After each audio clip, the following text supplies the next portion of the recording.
All right.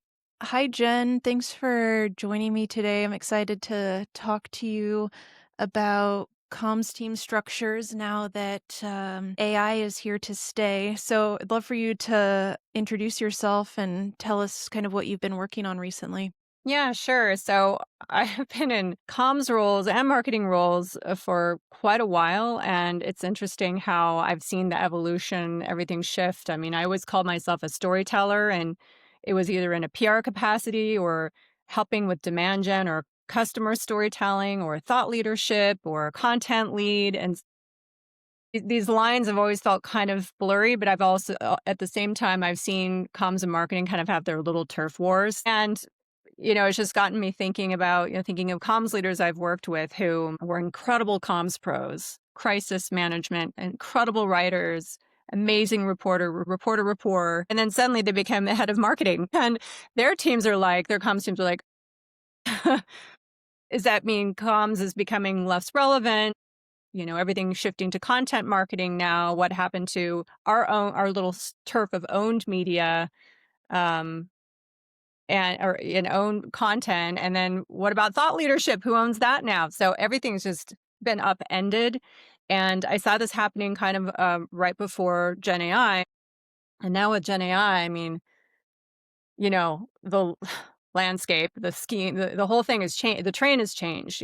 So I mean, audience behavior is completely different now. People are not distinguished between content types. I mean, only if they've been media if they're media literate, they have, they will, but most people don't. They're coming into a brand interaction from so many different touch points.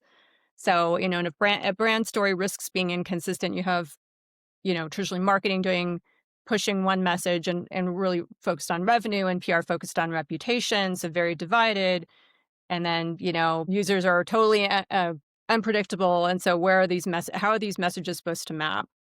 And then what about efficiency? Like, I've been on teams where there was so much redundancy between comms and marketing, especially again with thought leadership. So I don't know. This is the world I'm feeling like we're living in, right? Yeah, totally. And I know you're a proponent of combining the comms and the marketing function. Is that right? I am. Yeah. Yeah. Yeah. Hot take. Yeah. Yeah, Yeah, say sorry. more about that. Yeah. I mean, it's interesting. I'm still seeing a lot of LinkedIn posts looking for PR pros, which is fantastic. I'm glad to see that. I'm always looking for how teams are optimizing for the AI world, and I'm not quite seeing a lot of it yet. And I'm surprised it hasn't happened faster. I've had inklings of this in my last few roles, and so I think that's probably why I see this as the future. But yeah, I think that it's really time to evolve, and comms has always evolved. I mean, I remember, when influencers came on the scene and bloggers came on the scene and podcasters, suddenly we had to embrace those as PR pros. And I feel like that's even become more and more important, really leveraging those relationships. Also because AI search is the predominant way people find information now. We're now in an ask and answer culture, and no longer is it just a search culture. And I still see comms friends of mine still not able to get a grasp on this. And so I think marketing is a little more ahead in that regard. So I think comms and marketing both have incredible strengths. And so bringing those together really helps teams upskill. It really focuses on brand overall, the brand experience overall, both reputation and revenue. And it makes things more seamless, especially if you bring AI tools into the picture. Yeah, absolutely. Yeah, I mean, I know a lot of SEO experts are really kind of trying to figure out where they go from here. I mean, certainly it's I've seen it described as GEO or LLMO or something. Yeah, but basically how do they get, agencies get their clients to show up in large language models? And my understanding is that the best practices for SEO are very similar to that of GEO, right? It's about having content out there with keywords and that kind of thing, Mhm. but that is a huge thing that people are trying to understand and that they're grappling with, right? Yeah, and like with everything, it's, I think, just having a structured chaos or structured play. So I have this proposal for a 90-day experimental time where you go and you basically, it's a makeover. I mean, let's call it a makeover. So the idea is to experiment. You build prompt libraries, you get your schema checkpoints underway. And all along the way, you're charting everything into a style, like a light style guide, so you can go back and edit it, but it documents everything you're doing. So you can see where you're showing up, your brand is showing up and how, and then you can just test it before any humans ever see it. So AI becomes your best first audience, right? Yeah, yeah, And so the right leadership will embrace that AI culture, the AI experimentation culture, not AI first. yep, Not yep, AI first because that means job replacement, right? So it's about let's make sure that everyone's empowered to work together and try these 90-day experience. And then let's start to see where skills emerge, where skills are gapped, and then let's try to how do we fill them? And then you can go in the different directions of restructuring the whole team, where you're not having to let anybody go. You can even bring on consultants, to help you with this, get your agencies embedded and you don't nobody has to lose their job. yeah, yeah. Yeah, it's a tricky conversation, right? We are already seeing AI replacing people's jobs, and I know a lot of people, including myself, used to say, AI may not replace you, but someone who knows AI will. And it's such a cliche, but I'm not comfortable saying that anymore, right? We've seen what Duolingo's put out and, lots of companies lately about how they are really looking at the bottom line and they are going to prioritize AI over humans for some roles, right? Sure. And so we have to be clear-eyed about that and not have our heads in the sand about it. And at the same time, I think in what you're getting at here is how do we make the argument for kind of a future-ready comms team that can still involve everyone, right? Yeah. Well, because as much as everyone thinks that search matters, reputation matters, and reputation is a nuanced experience, right? And that does take humans in the loop. I mean, all over the loop, Yes. all over the loop, and especially when it comes to events. I've seen a lot of pros shift from just pure digital experience to event driven. So creating those experiences, having live forums with the right thought leaders, luminaries, creating those videos, making those connections. I mean, that's still really important. And people want experiences, right? All experiences don't live online. I think we know what that online experience is, right? We need a seamless online experience that also maps to the in person. So Yeah. I still think that's something important that companies need to think about, Yeah, totally. all the touch So, points. what are you recommending as far as how, what new roles we might want to see, what roles should transform? I mean, how do you look at that? I really like this idea. I kind of mentioned it before of a chief officer of brand and content, right? And this is like a really forward thinking approach, right? And I did ask for some fun like terms. It was like almost like a cheerleader. It wasn't that, but it was something really funny. I don't even know if I wrote it down. But this, oh yeah, let me try this again. So I propose that both comms and marketing sit under this role that's called a chief brand and content officer. And they're really that story architect and they're the visionary. They're the brand visionary. They're the ones with the big bold idea. So and you can find people in comms and marketing who kind of can fit this. But the key difference is they need to have AI skills. They need to understand AI tools and how everybody fits. And they need to understand peso. Who runs paid, earned, owned, and search and shared. And then how do you bring these teams together with AI? So that person needs to be pretty AI educated. So this is a really unique role. And I think, this is where the brand meets the brain power, right? And then the muscles are underneath the arms and legs. So you'd have your director of comms who would manage their media relations and AR leads who would become really those AI reputation analysts. But your PR person would really be focusing on influencer. That means people like you, niche podcasters. Your social media manager could become more of a AI community analyst as well. And then again, your director of marketing, would have the paid and owned part. And they have their demand gen, their SEO, who's more of an AEO content designer, their email person, and their head of AI strategy, who would be like an ops person, AI content, and they'd be kind of working cross channels. They'd be instrumenting things. And then they could even have like bring in an AI tools manager. And that can be a contract position, that can be an agency, but somebody who gives that admin support, but making sure that that AI part is sort of represented throughout your whole team. Yeah. Yeah, that's great. Yeah, I love that. And how do you think about this for kind of the large corporation versus the mid-size company? Yeah. How do you think about that?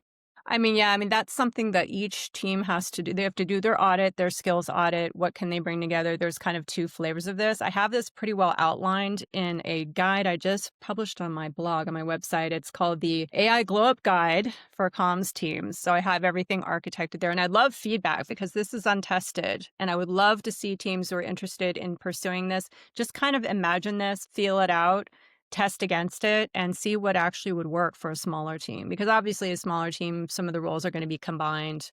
You're not going to have all those folks. You're not going to have a separate email manager. You're not going to have a separate, SEO person. Those roles would be definitely combined. Your PR person might be your PR and content person. So they may actually have owned, they might have owned media as well as earned.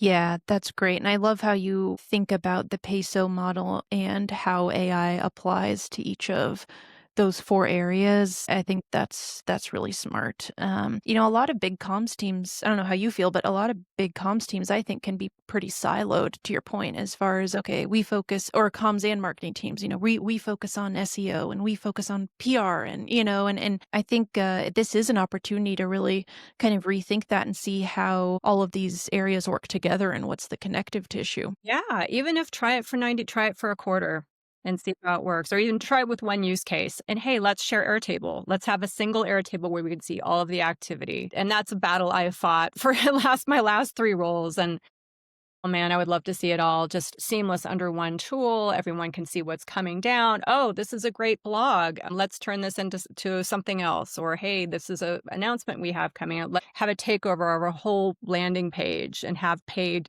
supporting it. I mean, that's the way I think things should go. Integrated teams. Yeah, it almost has to be, right? Because even just speaking practically, there are all these tools now that make content repurposing so much easier. To your point, it really has to be kind of uh, there has to be an overarching strategy around, okay, how are we going to make this one piece of content really work for us, right? And does it need to be approved by all these different people or maybe just by kind of the top brand and content person that you're talking about? So that's really interesting.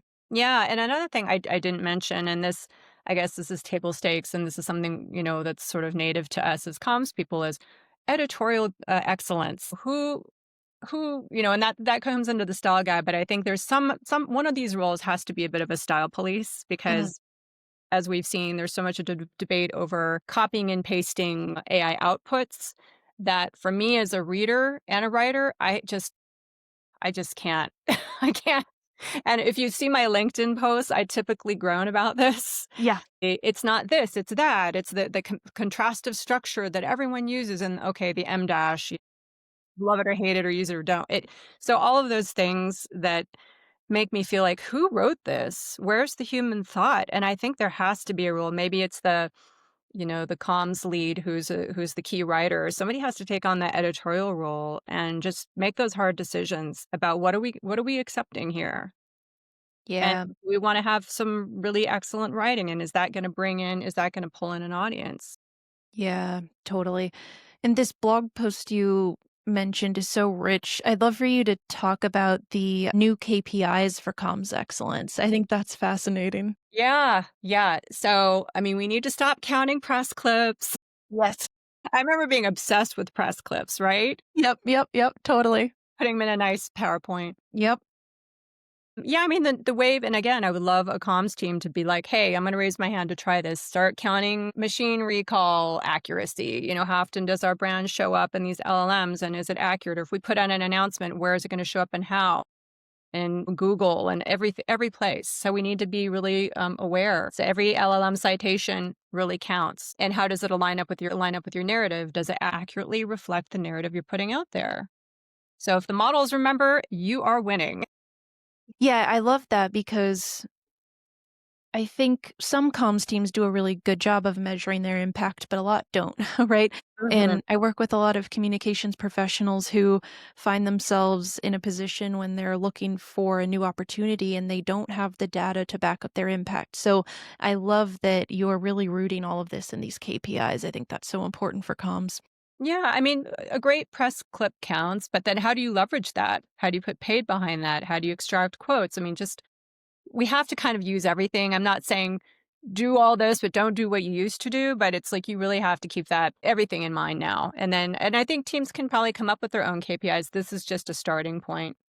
But again, I'm not in favor of killing the press release. I know that's been a big discussion point in various forums, and I mean, the press release can sometimes be your best content asset, or you turn it into your content asset, but it is your best. I think that people need to be, or teams need to be mindful of how they use their press releases. Every time their CEO goes on stage, I don't think it's worth a press release, for example. So I think make sure it's really it has news value.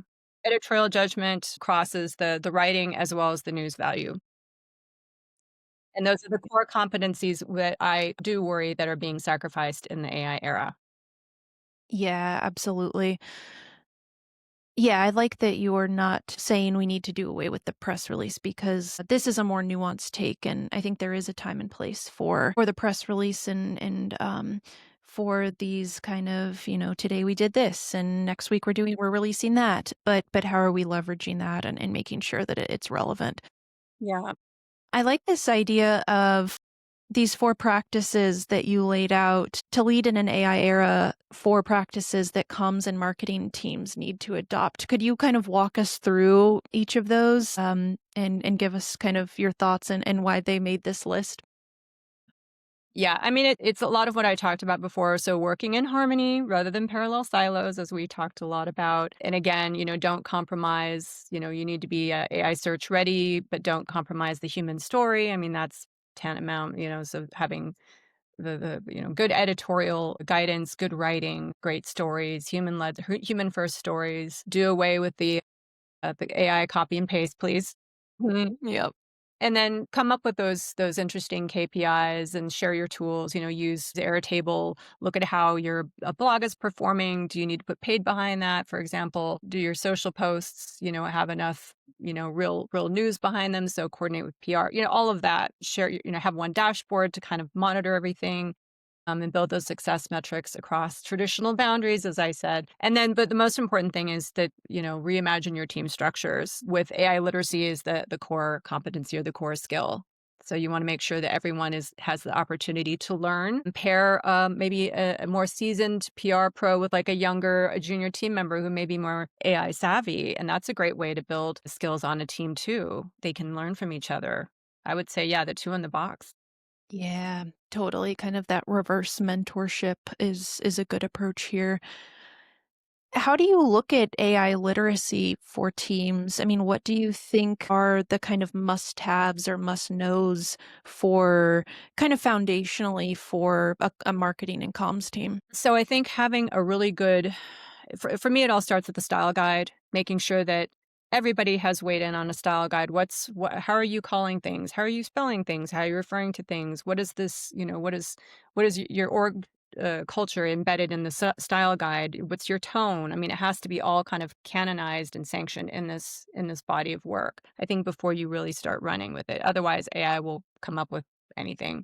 So having that knowledge base or that foundational document, I think is really core. And I think starting there is a good idea. Having some good prompts, like knowing how to prompt well, knowing what you're looking to do, making sure you build in, tone, audience, intent, and experiment. Give me 3 types of these things to try with. So just creating a culture of experimentation and then creating a community around it, whether that be an AI council or a special group or a tiger team, just so everybody can support each other. So if there's questions or, so it's not always in the shadows. That was one thing I found in some organizations. There's a lot of shadow AI use. And I think it's better if things are brought into the light and shared and talked about. Hey, this use case felt kind of, didn't feel right for me. Should I be using AI to write my executive speech? Let's have a talk about that. Yeah. Yeah. Or the script, because then, if you've noticed a lot of scripting, a lot of video scripts are sounding very AI-ish. all over the place, and it for me, it's a turn off. Like, if I see a brand doing that, I am not gonna interact with them, honestly. So I think just being aware of, having optics into that and understanding your audience and what your audience is looking at, especially if you're trying to go for a B2B audience. So a lot of, smart people, the C-suite may be looking. So how do you really reach them? So all the same applies, but I think just being more mindful about your use of AI Yeah. is definitely part of literacy and ethics, of course. Ethics goes hand in hand with that. Yeah, exactly. Right. I think those open conversations around usage are so important and kind of understanding what is our North Star. I mean, how could this go beautifully if we used AI? A lot of the conversation is around what could go wrong. And I Mm. think those are important conversations to have. And what could go really well, right? And thinking about it in both of those ways, I think is a worthwhile exercise. Oh, I love that. That is yeah, that's a great thing, especially like quality of life. We have more time to creatively iterate or create better team cohesion or whatever those success metrics are that are beyond the bottom line. Yeah, and I can't take credit for that. I hosted a panel discussion on AI ethics, and Rebecca Boltzma, who is an expert in AI and PR, she advises her clients to think about it that way. What is the North Star? What can go really well? And I just think that's a great way to think about it. What do you recommend a senior marketing and comms executive or even a CEO? What do you recommend? Maybe some questions they can ask themselves or some Mm. research they can do to kind of figure out where they should even begin? I mean, obviously you have this great kind of guide for comms teams, but you know, from your perspective, what are a few tips just to get these people started? So I got my start really at VMware. We created a marketing AI council. So it was just a way to kind of everybody get on board quickly. We were able to get on Jasper, and then we had a writer pilot.